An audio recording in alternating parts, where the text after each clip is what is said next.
Hello everyone, कैसे हैं सब। तो चलिए फ्रेंड्स, आज हम आपके लिए महत्वपूर्ण क्लास लेकर आए और आज की क्लास में हम आपको एलटी ग्रेड में पूछे गए महत्वपूर्ण प्रश्न कराने वाले हैं और ये कब कब एग्जाम में पूछे गए ये भी आज की क्लास में हम आपको बताने वाले हैं।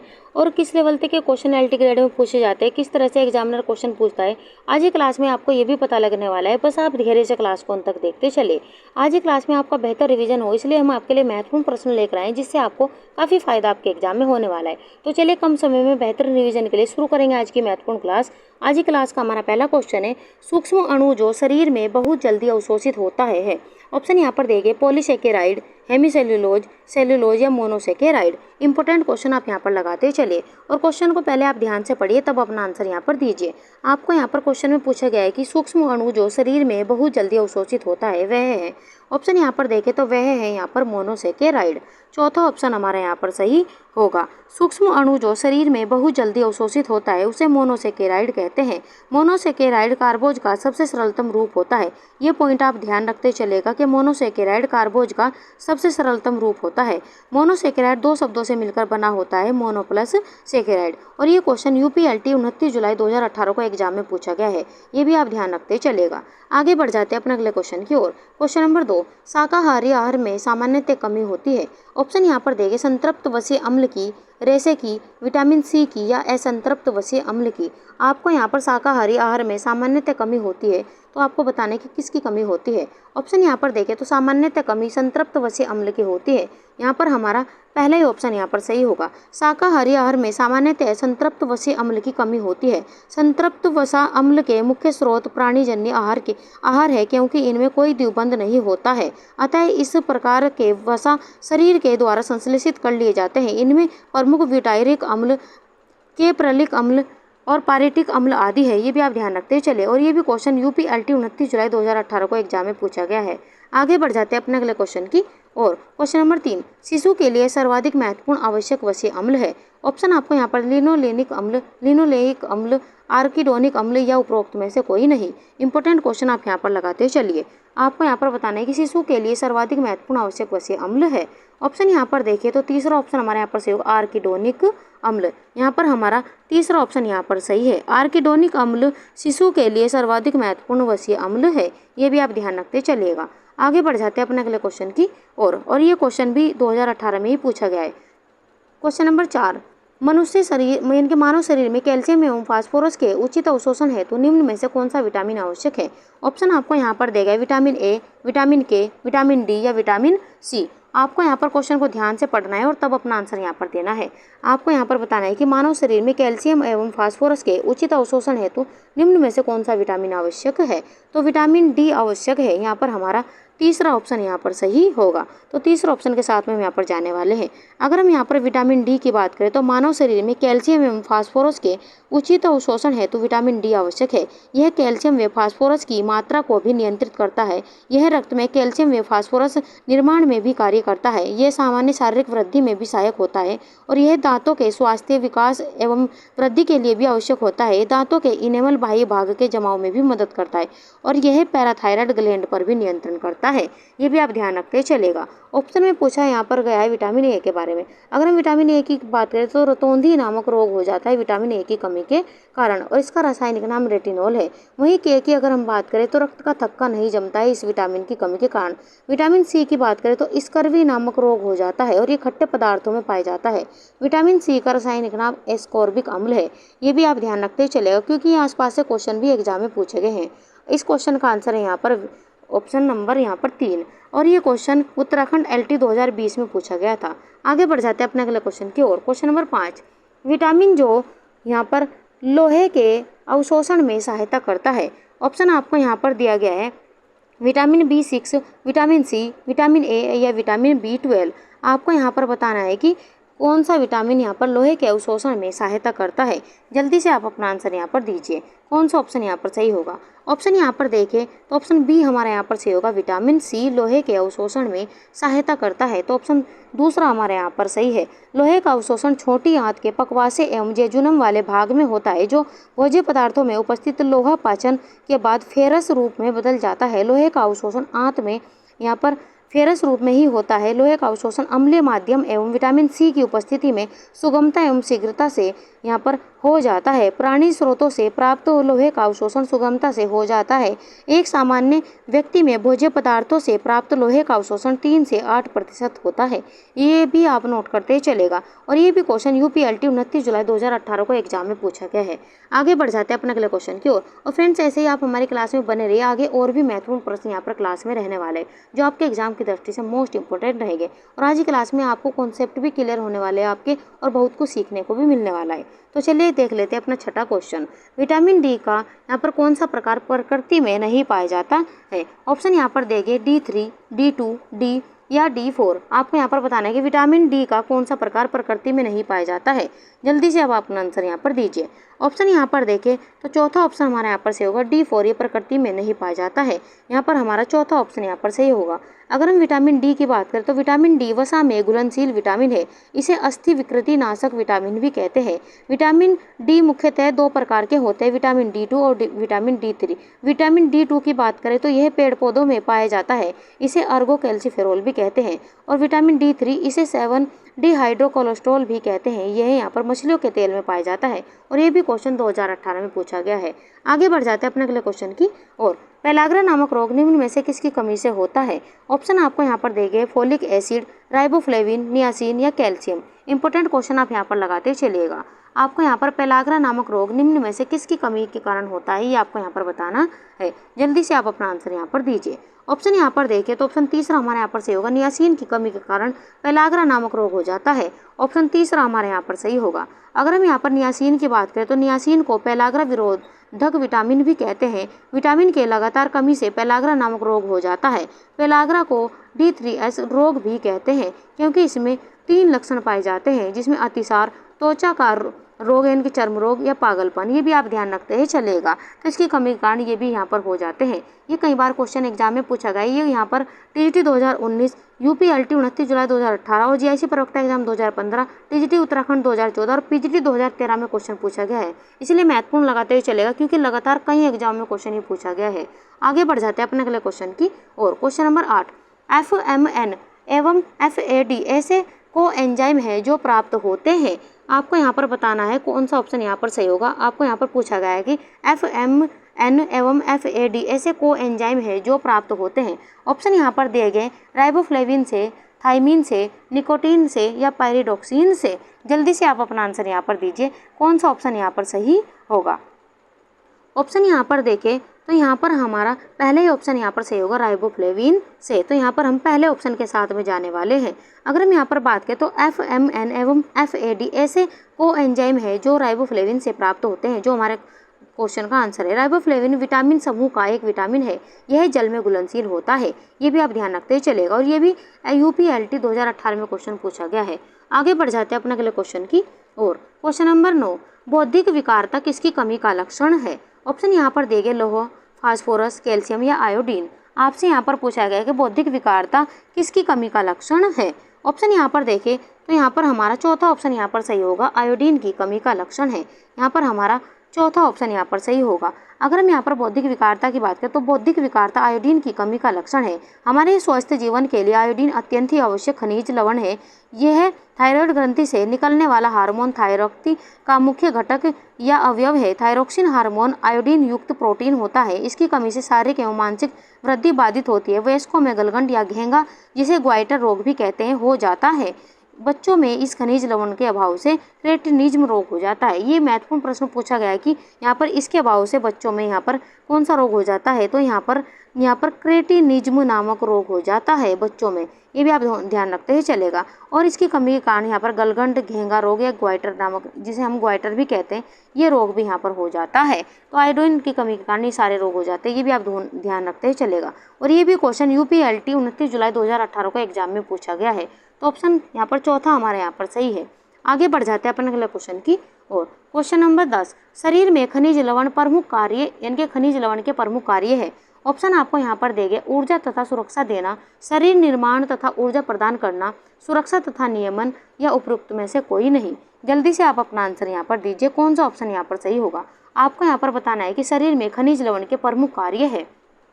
ऑप्शन यहाँ पर देखें तो तीसरा ऑप्शन हमारे यहाँ पर सही होगा, सुरक्षा एवं नियमन।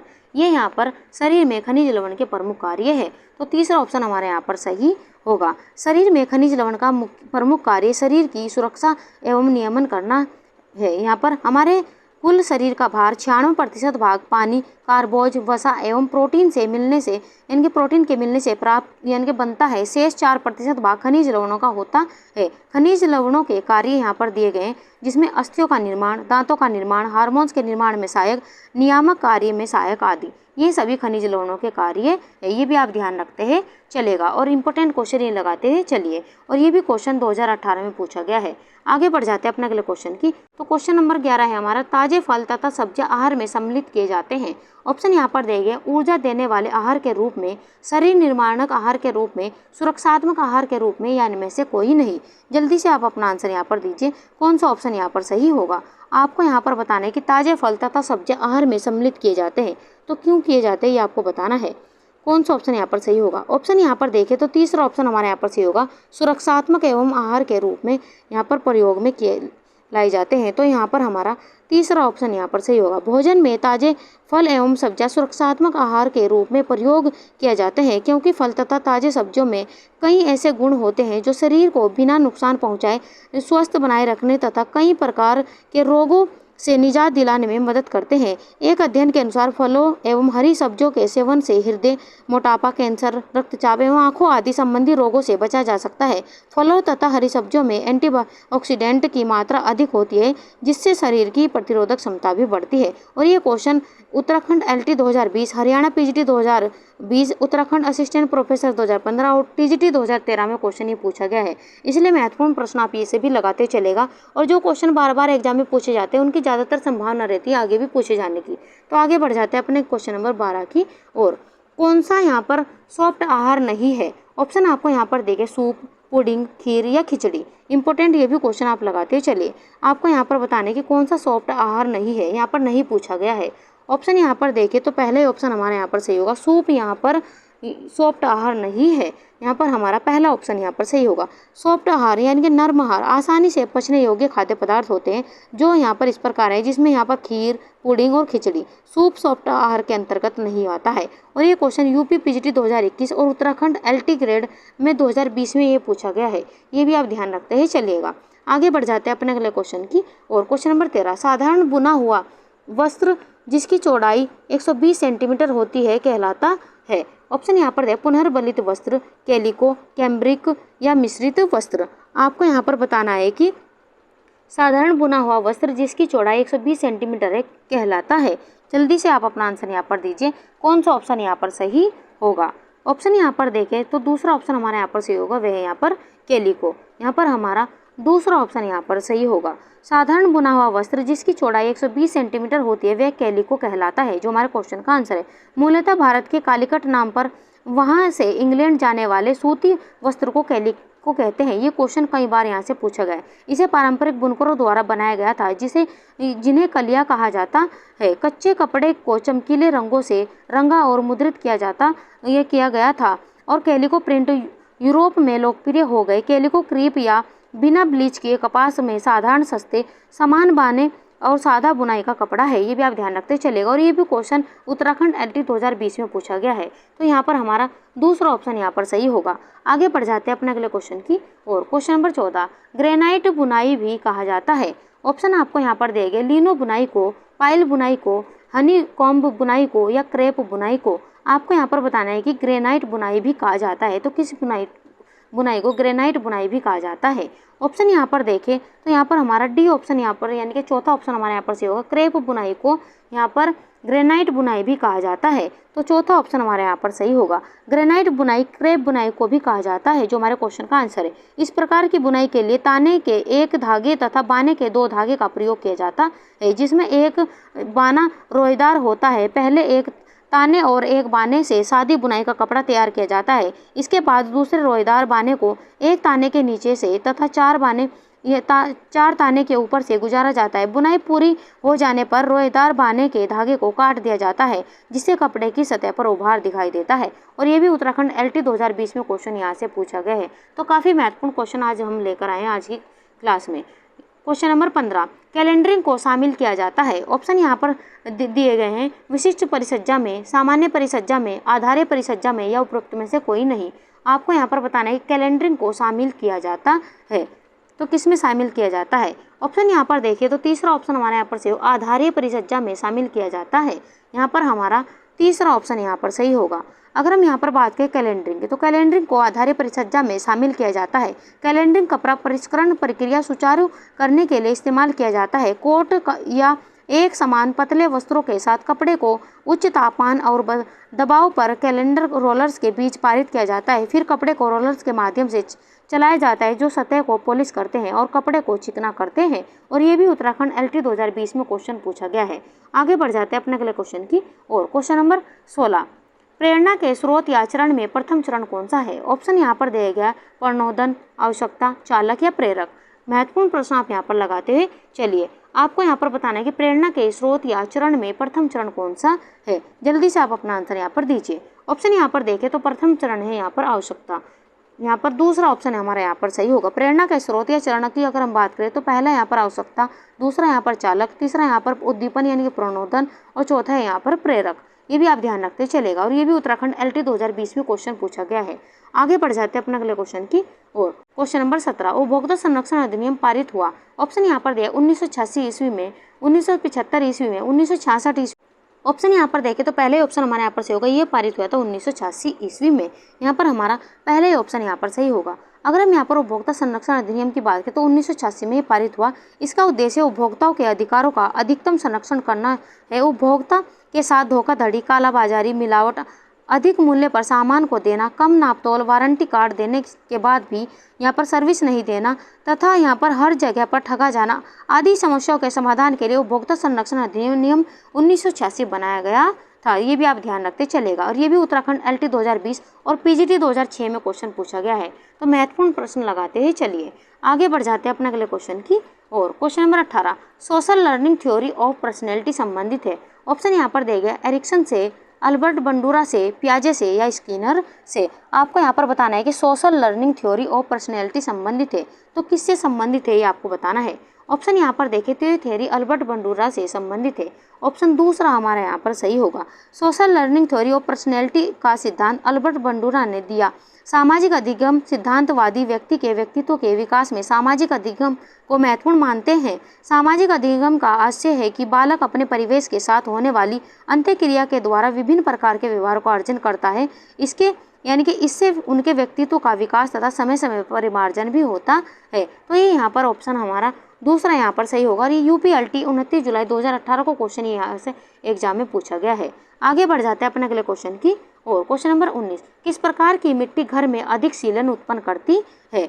ऑप्शन यहाँ पर दिए गए रेतीली मिट्टी, चिकनी मिट्टी, कंकरीली मिट्टी या उपरोक्त में से कोई नहीं। आपको यहाँ पर बताना है कि किस प्रकार की मिट्टी घर में अधिक सीलन उत्पन्न करती है। जल्दी से आप अपना आंसर यहाँ पर दीजिए। ऑप्शन यहाँ पर देखें तो दूसरा ऑप्शन हमारे यहाँ पर सही होगा, चिकनी मिट्टी यहाँ पर घर में अधिक सीलन उत्पन्न करती है।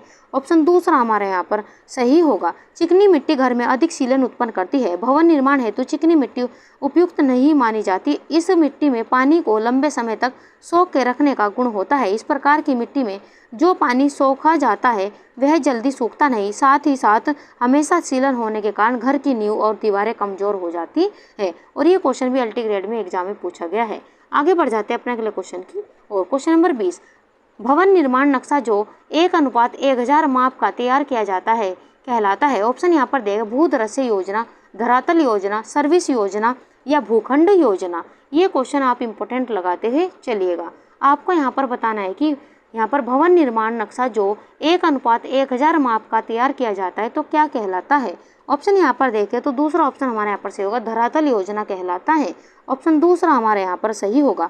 भवन निर्माण नक्शा जो 1:1000 माप पर तैयार किया जाता है वह धरातल योजना इनके फ्लोर प्लान कहलाता है। ये भी आप ध्यान रखते चलेगा और ये भी UPLT 2018 में पूछा गया क्वेश्चन है। आगे बढ़ जाते हैं अपने अगले क्वेश्चन की और। क्वेश्चन नंबर 21, आंतरिक सज्जा का मूलभूत सिद्धांत है। ऑप्शन यहाँ पर दिए गए हैं अनुरूपता तथा अनुपात, लय एवं बल, संतुलन या उपयुक्त सभी। ये क्वेश्चन आप महत्वपूर्ण लगाते चलेगा क्योंकि कई बार एग्जाम में ये क्वेश्चन अलग अलग तरीके से पूछा गया है। आपको यहाँ पर बताना है कि आंतरिक सज्जा का मूलभूत सिद्धांत है। ऑप्शन यहाँ पर देखें तो यहाँ पर चौथा ऑप्शन हमारे यहाँ पर सही होगा, उपयुक्त सभी, क्योंकि यहाँ पर अनुरूपता तथा यहाँ पर अनुपात भी होगा, बल और लेव भी होगा, और यहाँ पर संतुलन भी होगा। इस प्रकार चौथा ऑप्शन हमारे यहाँ पर सही होगा। आंतरिक सज्जा का मूलभूत सिद्धांत अनुरूपता तथा अनुपात संतुलन यहाँ पर ले एवं बल है, ये भी आप ध्यान रखते चलेगा। तो यहाँ पर ऑप्शन चौथा हमारे यहाँ पर सही होगा। ये उत्तराखंड LT 2020 में पूछा गया क्वेश्चन है। आगे बढ़ जाते हैं अपने अगले क्वेश्चन की ओर। क्वेश्चन नंबर 22, रेखाओं, स्वरूपों, रंगों व बनावट की व्यवस्था कहलाती है। ऑप्शन यहाँ पर दिए गए हैं संतुलन, नमूना, आकार या लय। ये भी क्वेश्चन आप महत्वपूर्ण लगाते ही चलिए। वैसे तो आज की क्लास के सभी क्वेश्चन महत्वपूर्ण हम यहाँ पर लेकर आए हैं, और जो हम क्वेश्चन आपको यहाँ पर करा रहे हैं ये बार बार एग्जाम में पूछे गए क्वेश्चन है। जल्दी से आप अपना आंसर यहाँ पर दीजिए। तो ये कहलाती है नमूना। यहाँ पर हमारा दूसरा ऑप्शन यहाँ पर सही होगा। रेखाओं, स्वरूपों, रंगों व बनावट की व्यवस्था नमूना कहलाती है। नमूने 4 प्रकार के होते हैं। ये महत्वपूर्ण प्रश्न लगाते चले कि नमूने कितने प्रकार के होते हैं। 4 प्रकार के होते हैं, जिसमें प्राकृतिक नमूना। तो प्राकृतिक नमूने की बात करें तो पहला इसमें प्राकृतिक नमूना, इसके अंतर्गत पेड़ पौधे, सूर्य, चंद्रमा, तालाब, जीव जंतु इत्यादि आते हैं। वहीं अगर हम यहाँ पर ज्यामितीय नमूने की बात करें तो रेखाओं का संयोजन करके नमूने का निर्माण किया जाता है। इसमें त्रिभुज, वर्ग, आयत इत्यादि से डिजाइन बनाई जाती है। वहीं एक यहाँ पर तीसरे नंबर का है हमारा मिश्रित डिजाइन। यह डिजाइन प्राकृतिक एवं ज्यामितीय रेखाओं के मिश्रण से बनते हैं। वहीं चौथा है हमारा अमूर्त या आधुनिक नमूने। इसे आधुनिक नमूना भी कहा जाता है। कलाकार की इच्छा शक्ति पर आधारित होता है। कलाकार अपनी सोच को यहाँ पर सज्जा के माध्यम से प्रदर्शित करता है। इस तरह के नमूने से विषय वस्तु अब अस्पष्ट होती है। इस नमूने में हर व्यक्ति अपना अलग अलग विचार रखता है। तो ये नमूने 4 प्रकार के होते हैं, जो मैंने आपको यहाँ पर बता दिया, और ये उत्तराखंड LT 2020 में क्वेश्चन पूछा गया है। आगे बढ़ जाते हैं अपने अगले क्वेश्चन की और। क्वेश्चन नंबर 23, एक सादी पोशाक जिस पर कोई बाहरी सजावट न हो। ऑप्शन यहाँ पर देख, रचनात्मक नमूना, सतही नमूना, सजावटी नमूना या उपरोक्त सभी। आपको यहाँ पर बताना है एक सादी पोशाक जिस पर कोई बाहरी सजावट न हो। ऑप्शन यहाँ पर देखें तो यहाँ पर हमारा पहला ही ऑप्शन यहाँ पर सही होगा, रचनात्मक नमूना। एक सादी पोशाक जिस पर कोई बाहरी सजावट ना हो उसे रचनात्मक नमूना कहते हैं। तो यहाँ पर हमारा पहला ही ऑप्शन यहाँ पर सही होगा। UPLT 2018 में ये क्वेश्चन यहाँ से पूछा गया है। आगे बढ़ जाते हैं अपने अगले क्वेश्चन की और। क्वेश्चन नंबर 24, प्रसार शिक्षा का सिद्धांत है। ऑप्शन यहाँ पर देख कर सीखना, करके सीखना, सुनकर सीखना या पढ़कर सीखना। ये भी क्वेश्चन आप महत्वपूर्ण लगाते ही चलिएगा। आपको बताना है कि प्रसार शिक्षा का सिद्धांत है, और प्रसार शिक्षा से आपको 1 से 2 क्वेश्चन जरूर आपके एग्जाम में देखने को मिलने वाले हैं। बस आप इन्हें ध्यान से देखते चलिएगा। तो प्रसार शिक्षा का सिद्धांत है करके सीखना। यहाँ पर हमारा दूसरा ऑप्शन यहाँ पर सही होगा। अगर हम यहाँ पर प्रसार शिक्षा की बात करें तो प्रसार शिक्षा का सिद्धांत करके सीखने पर आधारित है। प्रसार शब्द अंग्रेजी शब्द एक्सटेंशन का हिंदी रूपांतर है। ये क्वेश्चन कई बार एग्जाम में पूछा गया है। एक्सटेंशन शब्द लैटिन भाषा के टेंसियो शब्द से लिया गया है, जिसका अर्थ है यहाँ पर खींचना या फैलाना, तथा एक्स का अर्थ है आउट, अर्थात बाहर। अतः प्रसार शिक्षा इस प्रकार की शिक्षा है जो ग्रामों तथा अन्य जगहों पर स्कूल या कॉलेजों की सीमाओं के बाहर फैलाती है। प्रसार शिक्षा को ग्रामीण समाज को उपयोगी ज्ञान देने की विधि मानते हैं। और ये क्वेश्चन UPLT 29 जुलाई 2018, GIC 2017, GIC प्रवक्ता एग्जाम 2015, असिस्टेंट प्रोफेसर प्रवक्ता एग्जाम 2014-15 और TGT 2013 में क्वेश्चन ये पूछा गया है। इसलिए महत्वपूर्ण लगाते चलेगा, क्योंकि कई बार ये क्वेश्चन एग्जाम में पूछा गया और ऐसे क्वेश्चन ज़्यादातर एग्जामिनर उठाते हैं। आगे बढ़ जाते हैं अपने अगले क्वेश्चन की और। क्वेश्चन नंबर 25, नवीन प्रचलनों को सबसे बाद में अभिकृत करने वाले व्यक्ति को कहते हैं। ऑप्शन यहाँ पर दे, विलंबित अभिकारक, लेगार्ड, नवप्रवर्तक या प्रारंभिक अभिकारक। जल्दी से आप अपना आंसर यहाँ पर दीजिए, कौन सा ऑप्शन यहाँ पर सही होगा। ऑप्शन यहाँ पर देखिए तो यहाँ पर अगर हम बात करें तो यहाँ पर ऑप्शन जो आयोग के द्वारा उठाए गए वो है यहाँ पर पहला ही ऑप्शन यहाँ पर विलंबित अभिकारक। तो यहाँ पर हमारा पहला ऑप्शन यहाँ पर सही होगा। और ये क्वेश्चन यहाँ पर UPLT 2018 में पूछा गया है। अगर हम इसकी व्याख्या की बात करें तो नवीन प्रचालनों को सबसे बाद में अभिकृत करने वाले व्यक्ति को विलंब अभिकारक कहते हैं, यानी कि विलंबित अभिकारक कहते हैं। ये भी आप ध्यान रखते हैं। फ्लैश कार्ड की अधिकतम संख्या हो सकती है। ऑप्शन यहाँ पर देंगे 20 से 22, 15 से 20, 6 से 8 या 10 से 12। आपसे यहाँ पर पूछा गया है कि फ्लैश कार्ड की अधिकतम संख्या हो सकती है, तो कितनी हो सकती है ये आपको यहाँ पर बताना है। जल्दी से आप अपना आंसर यहाँ पर दीजिए। तो फ्लैश कार्ड की जो अधिकतम संख्या हो सकती है वह यहाँ पर 10 से 12 हो सकती है। ओपी धामा के अनुसार यह कार्ड की संख्या होती है जब इन्हें दर्शकों के सामने उपयुक्त क्रम में प्रस्तुत किया जाता है तो यह संपूर्ण कहानी कहते हैं। ये किसके अनुसार कहा गया है? ओपी धामा के अनुसार कहा गया है। ये भी आप ध्यान रखते हैं चलिए, क्योंकि परिभाषाओं से भी क्वेश्चन कई बार पूछे गए हैं और परिभाषाओं से अगर आपको यहाँ पर क्लास परिभाषाओं से संबंधित देख रही है तो हमने आपको परिभाषाओं से संबंधित क्लास भी यहाँ पर करा रखी है। उस क्लास को अगर आप देखते हैं तो परिभाषाओं से संबंधित एक भी क्वेश्चन आपका बाहर नहीं जाएगा, तो आप परिभाषाओं से संबंधित वो क्लास भी हमारी देख सकते हैं। तो यहाँ पर ये क्वेश्चन यूपीएलटी 2018 में पूछा गया और आरपीएससी स्कूल लेक्चर 2013 में क्वेश्चन ये पूछा गया है। आगे बढ़ जाते हैं अपने अगले क्वेश्चन की और। क्वेश्चन नंबर 27, वक्त यानी कि वक्ता, भाषण, श्रोता का संचार का मॉडल किसके द्वारा प्रस्तुत किया गया है? ऑप्शन यहाँ पर दिया गया है अरस्तु, वेस्टली, बर्लो या मैक्सलिन। ऑप्शन यहाँ पर देखें तो पहले ऑप्शन हमारे यहाँ पर सही होगा। ये यहाँ पर दिया गया है अरस्तु के द्वारा, तो पहले ऑप्शन हमारे यहाँ पर सही होगा। और ये क्वेश्चन यहाँ पर एनटीए यूजीसी नेट एग्जाम 2019 और यूपीएलटी 2018 आरपीएससी स्कूल लेक्चर 2013 में भी पूछा जा चुका है और ऐसे क्वेश्चन आगे भी पूछे जाने की संभावना बढ़ जाती है। आगे बढ़ जाते हैं अपने अगले क्वेश्चन की और। क्वेश्चन नंबर 28, निम्न में से कौन सा संचार में बाधा नहीं है? ऑप्शन यहाँ पर देखें शोर, बोरियत, आय समूह या भाषा। आपको यहाँ पर बताना है कि निम्न में से कौन सा संचार में बाधा नहीं है। यहाँ पर नहीं पूछा गया, ऐसे क्वेश्चन को बड़े ध्यान से आप करते चलेगा, क्योंकि ऐसे क्वेश्चन ज़्यादातर यहाँ पर संभावना गलत होने की रहती है जिनमें नहीं पूछा जाता है। तो जल्दी से आप अपना आंसर दीजिए, कौन सा ऑप्शन यहाँ पर सही होगा। ऑप्शन यहाँ पर देखें तो तीसरा ऑप्शन हमारे यहाँ पर सही, आय समूह, यहाँ पर ये बाधा नहीं है। यहाँ पर हमारा तीसरा ऑप्शन यहाँ पर सही होगा। निम्न विकल्पों में संचार में बाधा आय समूह नहीं है। बाकी शोर यानी कि बाकी शोर, भाषा, बोरियत ये सभी संचार में बाधा बनती है और ये क्वेश्चन यूपीएलटी 2018 में पूछा जा चुका है। आगे बढ़ जाते हैं अगले क्वेश्चन की और। किसके अनुसार संप्रेषण हर उस वस्तु को कहते हैं जो कि उस संदेश का अर्थ व्यक्त करती है जिसे एक व्यक्ति से दूसरे व्यक्ति तक पहुंचाया जाता है? ऑप्शन यहाँ पर देंगे हार्टमैन, ब्रूकर, मिलर या एडगर डेल। आपको यहाँ पर बताना है कि ये परिभाषा किसके अनुसार दी गई है। जल्दी से आप अपना आंसर यहाँ पर दीजिए, कौन सा ऑप्शन यहाँ पर सही हो। ऑप्शन यहाँ पर देखें तो महत्वपूर्ण परिभाषा दी गई है ब्रूकर के द्वारा, तो दूसरा ऑप्शन हमारे यहाँ पर सही होगा। ब्रूकर के अनुसार संप्रेषण हर उस व्यक्ति को कहते हैं जो कि उस संदेश का अर्थ व्यक्त करती है जिसे एक व्यक्ति से दूसरे व्यक्ति तक पहुंचाया जाता है। तो ये परिभाषा दी गई है ब्रूकर के द्वारा और ये उत्तराखंड एलटी 2020 में क्वेश्चन पूछा गया है।